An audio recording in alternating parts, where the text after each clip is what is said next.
Continuamos en Bisagra, 9:53 minutos. Como adelantamos en el inicio del programa, vamos a meternos en uno de los temas que tendrán muchas novedades esta semana y que estamos analizando desde hace varios días y siguen la transmisión diaria de Bisagra. Y tiene que ver con la ley bases en general y en particular con el apartado de el RIGI o el régimen de incentivo para grandes inversiones, que para nosotros entendemos como, al leer el detalle y las diferentes organizaciones, especialistas que van abordando esto desde las distintas disciplinas, como un saqueo neocolonial, ¿no?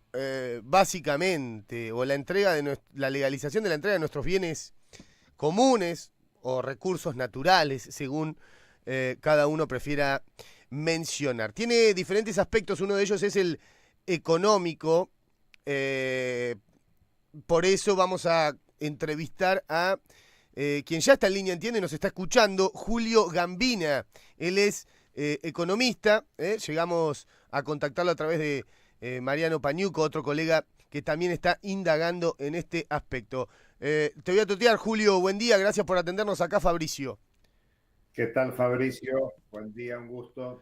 Un gusto. Bueno, lo queremos escuchar a usted, Julio, sobre todo. Nos interesa el aspecto, bueno, en este caso económico, para analizar de lo que es este articulado de la ley bases. ¿Qué es lo que más le parece interesante mencionar?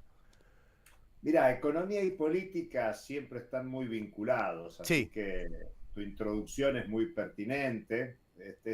Si esto llega a salir, es una pérdida de soberanía muy importante. El régimen de incentivos para grandes inversiones es un régimen de privilegio, o sea, se les otorgan grandes beneficios aduaneros, tributarios, cambiarios, de regulaciones a grandes inversores.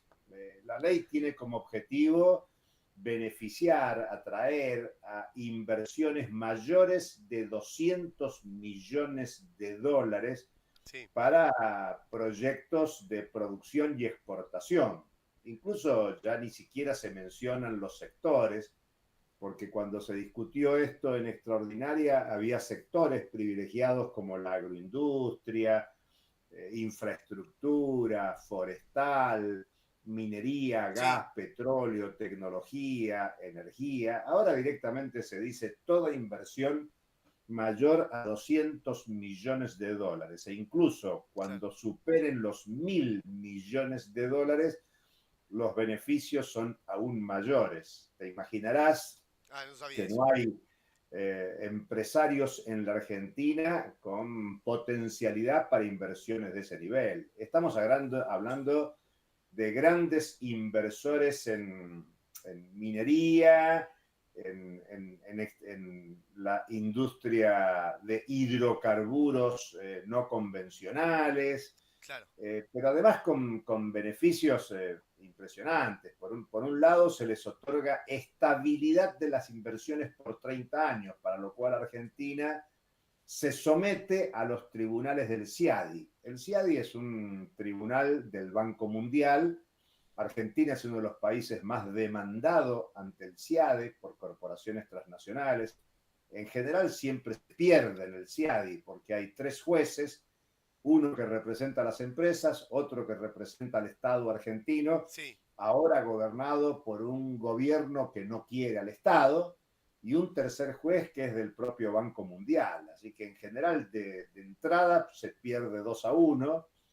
Y insisto, ahora tenés en el gobierno del Estado argentino un gobierno que no tiene por delante la defensa de lo local, lo nacional. Sí, Por eso este es el primer dato.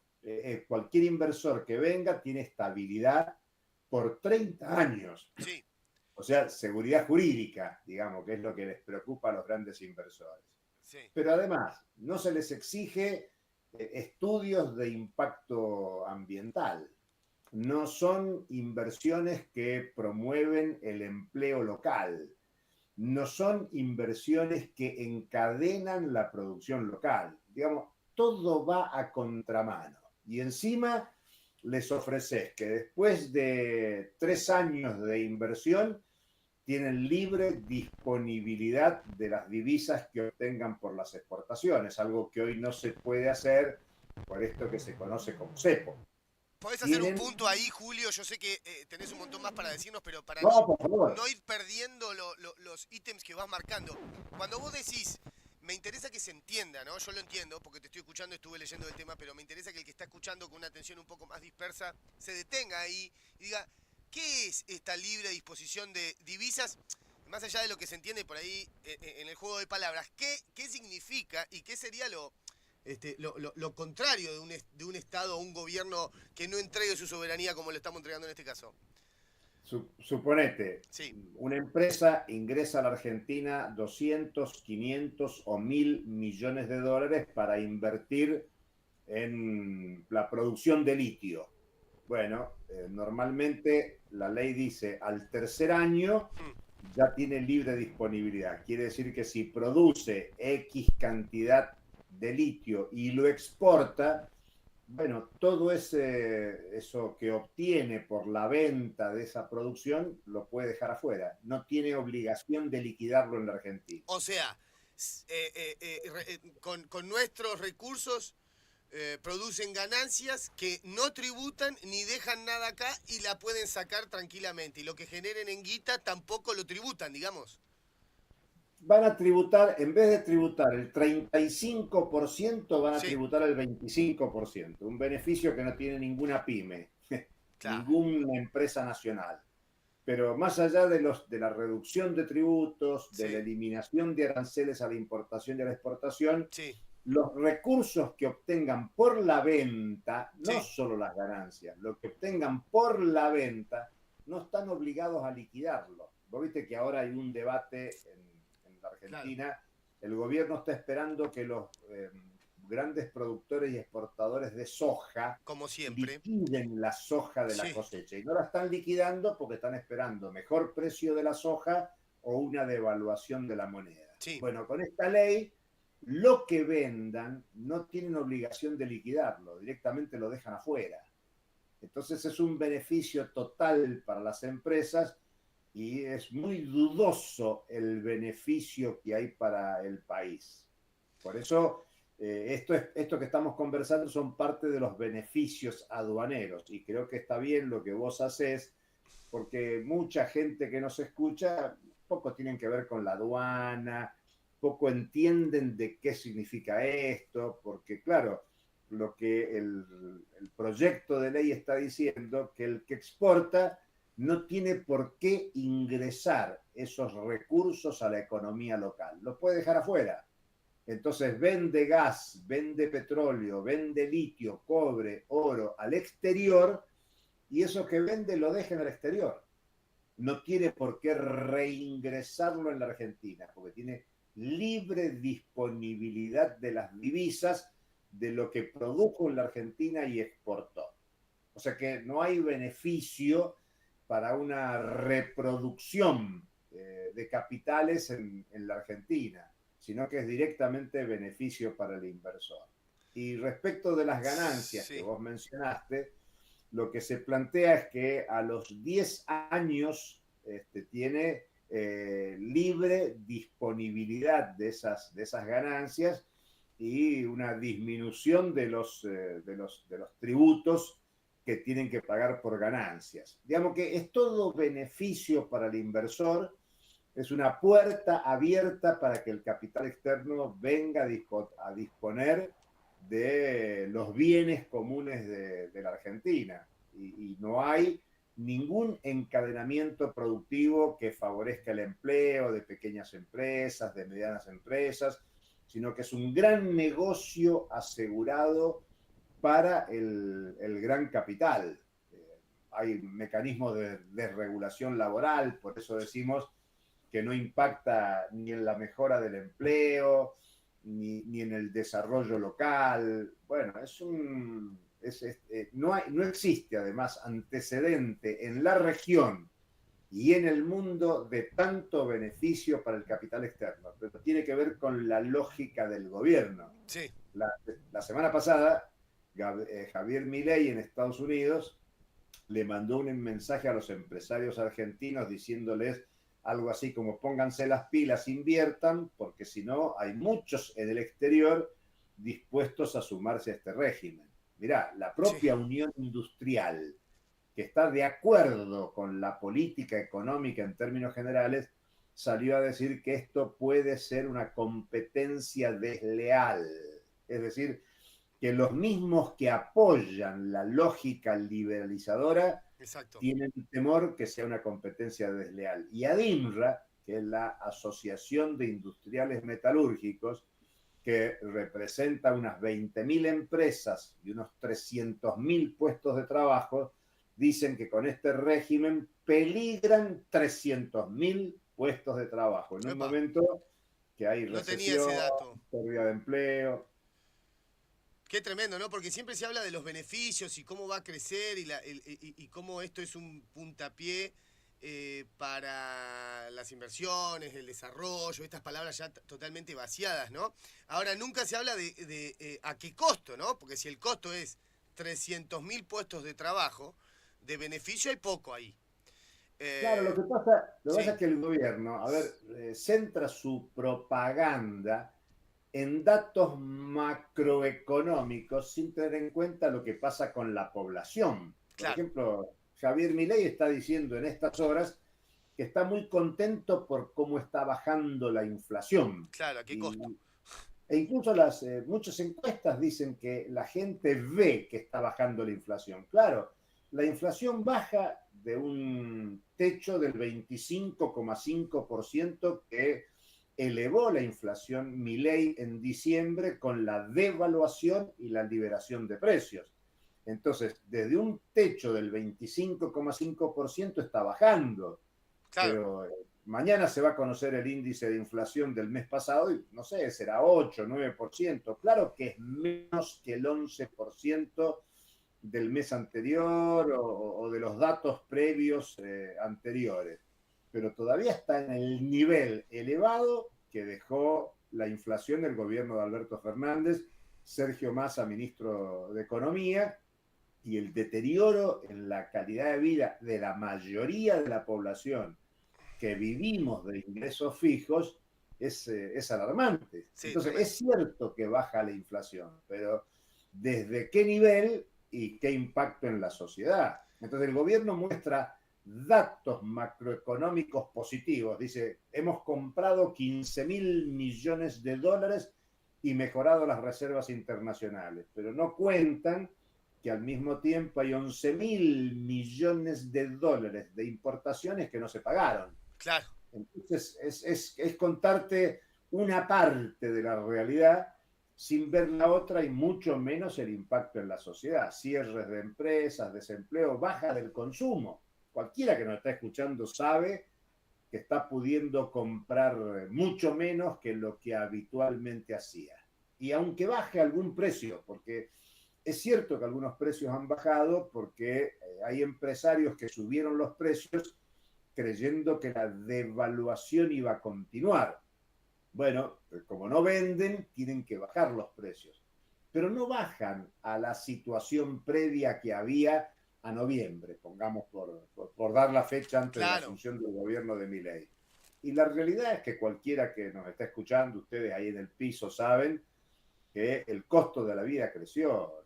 Lo que hay es un Sí. deterioro de nuestra capacidad de compra. Los salarios, esta semana publicó el INDEC el índice de salario y hay caída de salarios. Hay caída de la producción, más de 20% cayó la industria manufacturera. No, El esos doble números cayó son la tremendos. construcción. Sí. No, no, perdón, lo interrumpí, Gamina, porque me estaba llamando la atención el número, ¿no? De la caída, por ejemplo. Sí, veinte por sí. ciento, no es que es uno, 2, Y el, 5. y el 40 la construcción. Y el Claro, 40 la construcción, Fabricio. Y la construcción, a ver, si tremendo. pensamos en la construcción, pensamos en albañiles. Si Sí, pensamos sí, en la construcción, en plomeros, en gasistas, en pintores, son una cantidad de gremios, aparte muchos de ellos que están en situación irregular, porque exacto. en la construcción no es que haya un régimen de construcción regular, permanente, sino que hay mucho mucha contratación de un mes, de una semana, de 15 días, entonces es un trabajo precario, hay mucha informalización del empleo, y si caen los niveles de producción, ojo, cayó totalmente la obra pública. Sí. Y encima cae la construcción en el sector privado, bueno, ese combo de disminución de la construcción explica más de 40% de caída de la construcción. Por eso los datos son alarmantes y claro, de acuerdo a cómo cuentes la economía puede ser contada con números muy positivos, crecen las reservas, Claro. baja la inflación, baja la brecha del dólar paralelo con el dólar oficial, y todo eso es verdad. Ahora, ¿qué tiene que ver con la vida cotidiana? Lo que me cuesta el pan, la leche, las verduras, las frutas, qué capacidad tengo para comprar artículos que hacen a la reproducción de la vida cotidiana, sea artículos para la limpieza, para el cuidado personal. Bueno, el deterioro de nuestra capacidad de compra en tanto perceptores de ingresos fijos muestra un deterioro alarmante. La economía no es neutral. Los que se están beneficiando son muy pocos sectores que están acumulando ganancias de manera muy importante y la mayoría de la población se ve afectada. Todavía no impacta lo suficiente en el humor social. Bueno, por eso hay protestas, 2 paros nacionales que han sido convocados, la inmensa movilización universitaria y ahora esto que mencionamos, sectores que están de acuerdo con la lógica de gobierno, como la Unión Industrial, que empiezan a decir, cuidado, que esto puede ser competencia desleal. Digamos que Sí. todo esto es complicación política. Sí. Le quiero hacer la última, después les dejo el espacio para que usted cierre o agregue lo que quiera, don Julio, gracias por estos minutitos. Estaba leyendo, nosotros siempre tratamos de traerlo al pago chico, al nuestro, al local, al de Madryn o al provincial. Estaba leyendo las declaraciones de la Federación Empresaria de Chubut. Se trata de el presidente de la FECH, Carlos Lorenzo, que dijo que no es el régimen, que estamos hablando, el RIGI, no va ni a favor ni en contra de la producción nacional. Me gustaría que le respondas en este juego dialéctico que le propongo. Y habló de que esto puede ser una oportunidad para las pymes, ¿no? Y cuando uno lee que hay 20.000 pymes en riesgo, por lo menos, dice, bueno, este tipo no le está hablando a las pymes. O cómo le puede dar a las pymes una herramienta que le es perjudicial, ¿no? Dijo, las pymes locales tenemos que acompañar este proceso, bla, bla, bla, y habla del hidrógeno verde, la transición, la Unión Europea, ¿no? Todo esto de las energías renovables, como si nosotros fuéramos a empezar a utilizar energías renovables, ¿no? Nosotros le vamos a producir las energías renovables a la transición de la energética de la Unión Europea, pero eso es demasiado largo. Quiero centrarme puntualmente en las pymes, ¿no? Y en cómo desde estos sectores se hace lobby a favor. Sí, es un lobby ideológico, político. Claro. Digamos, a ver, por algo ganó Javier Milei las elecciones.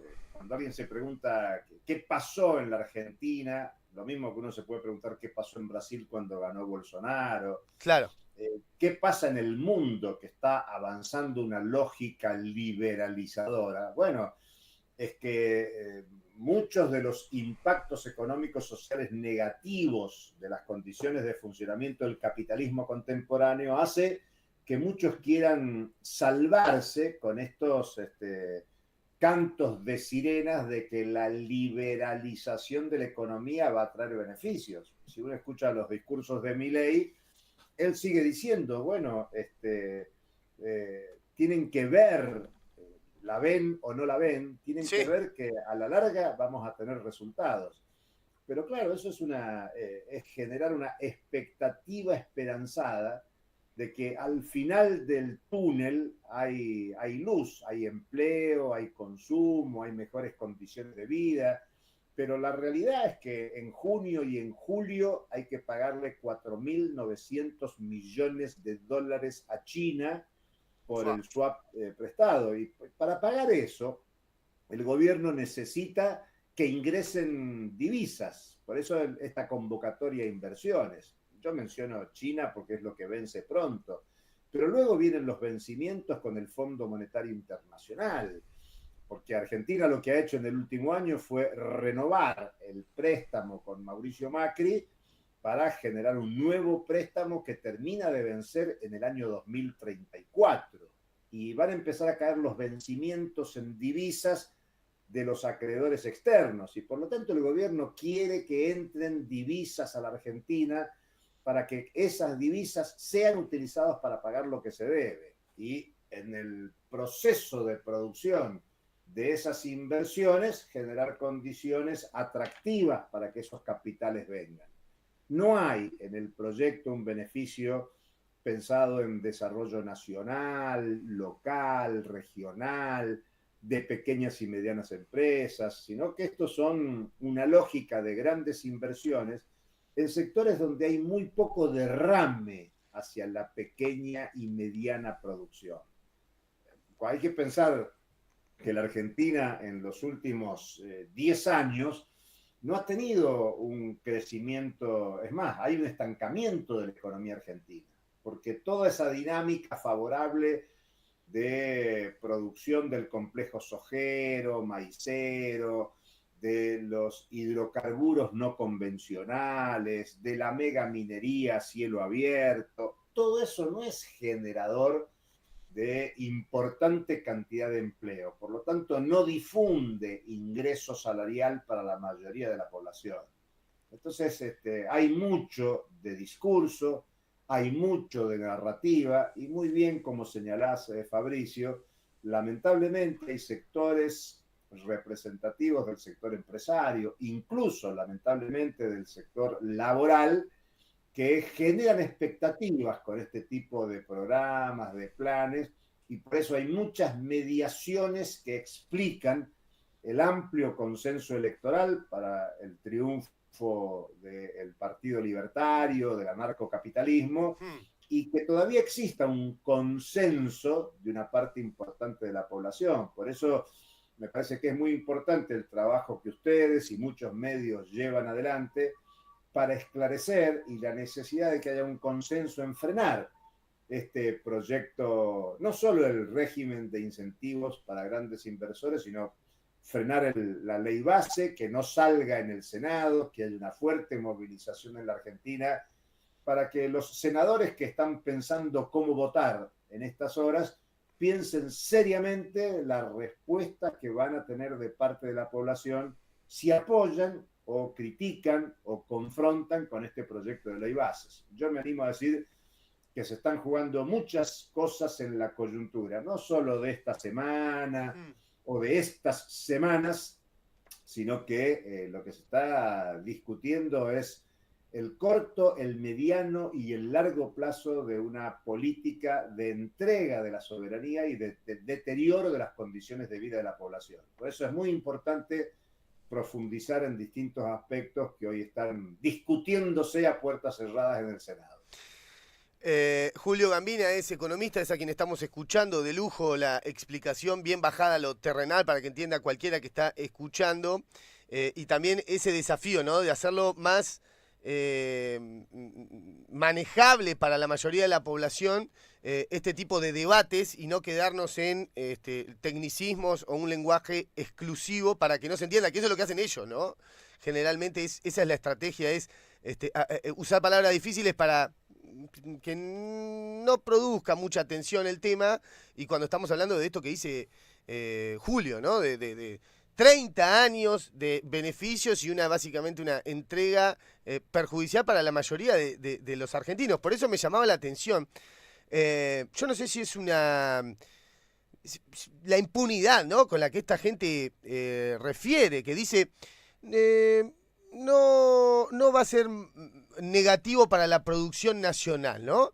Y vos decís, bueno, si hay 300.000 puestos de trabajo en riesgo, 20.000 pymes que pueden cerrar, si de solo aprobarse esto, y bueno, está mintiendo con impunidad, ¿no? Eso es lo que por ahí nosotros tenemos como función contrastar ante tanta normalidad, donde se usan palabras bonitas y lo escuchás a este y al otro diciendo que Argentina es lo que necesita para la estabilidad y el desarrollo y todo eso que se repite y se repite, y esconden todo esto también, ¿no? Algo más, Julio, más allá de ese comentario, si quiere agarrar algo y si no, lo que a usted le parezca.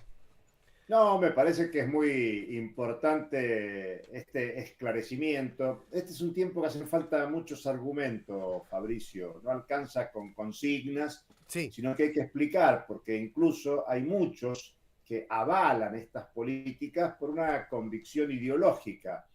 Algo así como la liberalización, la libertad es una palabra hermosa, pero la libertad está muy vinculada a la capacidad de igualación en la apropiación del producto social.